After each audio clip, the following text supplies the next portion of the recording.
Kørende klar.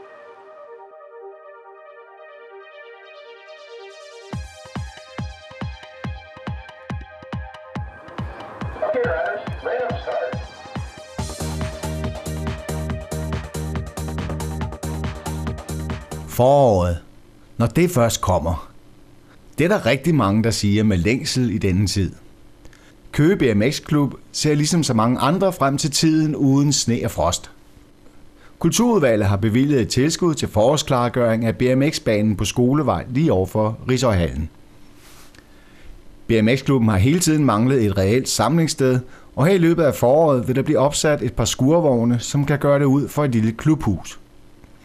Kulturudvalgsformand Erik Sviatek udtaler: "Jeg var med til at åbne BMX-banen i 2008 og har meget ros til BMX-klubben for det store arbejde, de gør, og for den flotte bane, som klubbens frivillige har anlagt. Og derfor glæder det mig, at vi nu kan tage det sidste skridt til at få et rigtig velfungerende anlæg.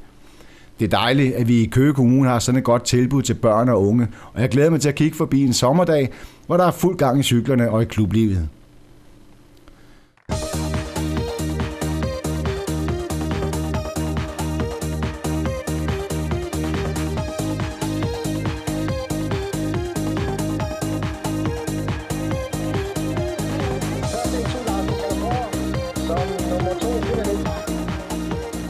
Jeg er imponeret. Jeg er dybt imponeret over, at Jesper Jacobsen sammen med en stribe forældre har været i stand til at skabe det her med de her penge, de har fået. Og jeg er stolt over, at Køge Kommune har været med til at putte penge i noget, der er blevet så flot. Jeg synes, det er flot, og det er imponerende. Det er en spændende bane, og jeg kunne godt tænke mig, en dag at trille lidt på den.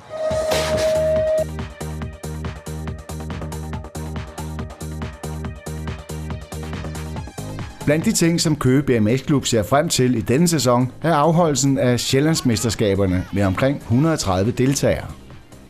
Mesterskaberne afholdes 12. september, så der skulle være tid nok til at få banen is- og snefri.